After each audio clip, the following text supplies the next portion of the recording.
It was a cold afternoon in Cleveland, Ohio, November 22nd, 2014. Winter had not fully arrived, but it lingered in the air, the kind of cold that creeps into your bones and makes playgrounds quiet. At Cudell Recreation Center, an open park surrounded by snow-dusted grass and cracked pavement, a 12-year-old boy moved freely, the way children do when the world still feels safe. His name was Tamir Rice. Tamir was just 12 years old, an American boy, born and raised in Cleveland, Ohio. He was African American, a 7th grader, a child with a wide smile, playful energy, and a love for games and imagination. He was 5 feet 7 inches tall, almost as tall as some adults, but still unmistakably a child in his face, his voice, and his innocence. That afternoon, Tamir was holding what looked like a gun, but it wasn't real. It was a toy pellet gun, plastic, with its orange safety tip removed, something Tamir didn't do himself. It was broken, barely functional. To Tamir, it was a prop in a game only children know how to play. He pointed it, lowered it, swung it around, pretending, imagining, living. Nearby, someone watching from a distance became concerned. They picked up the phone and dialed 911. The caller said there was a guy with a gun at the park. But then came the most important words. Words that would never reach the officers who arrived. The caller said, "He's probably a juvenile. He might be a kid. The gun is probably fake." Those words were never relayed by the dispatcher. Never. Instead, police officers were told there was a male with a gun at the recreation center. No warning that it was a child. No warning that the gun might be fake. A police cruiser pulled into the park. Inside were Officer Timothy Lohman and Officer Frank Garmbach. The patrol car did not stop at a distance. It did not slow to assess. It drove directly toward Tamir, pulling up within feet of him.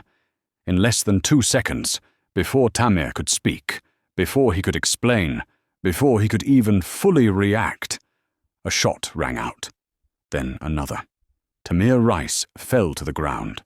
The child with the toy gun was now bleeding on the cold concrete. Tamir did not die instantly. He lay there, wounded, gasping.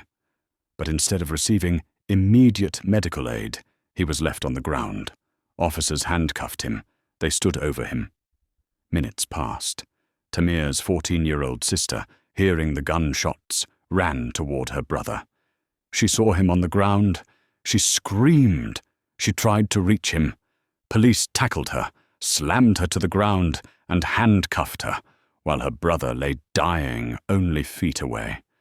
Tamir Rice was taken to the hospital. The doctors tried, but it was too late. Tamir Rice was pronounced dead later that day. He was just a 12-year-old boy. Tamir was not a threat. He was a child. He loved video games, cartoons, and spending time with his family. He had dreams, the kind kids don't always know how to describe yet. He had a future that would never arrive. His mother, Samaria Rice, would later say, "They killed my baby. My baby was only 12. Officer Timothy Lohman, the man who fired the shots, had been deemed unfit for duty at a previous police department. Supervisors had described him as emotionally unstable and unable to handle stress. Yet he was hired anyway. That detail would surface later.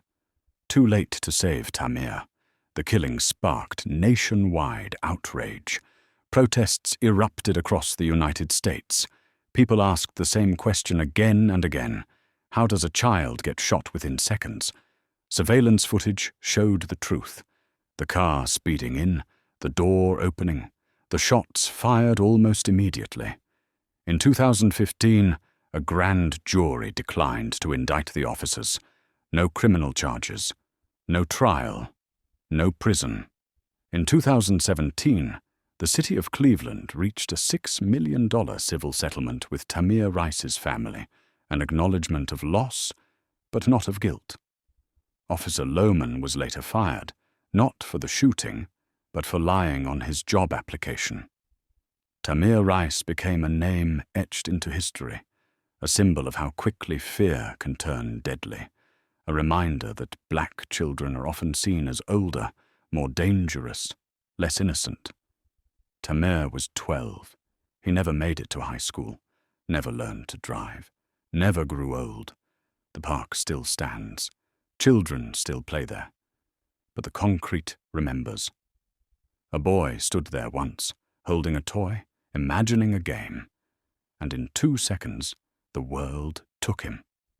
Not because he was dangerous, but because he was misunderstood.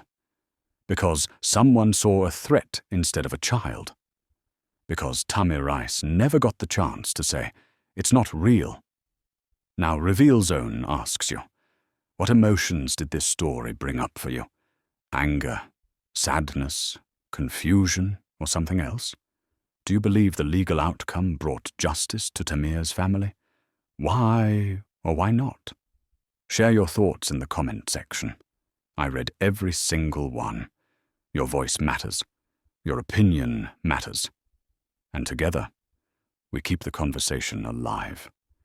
Don't forget to subscribe, comment, like, and share.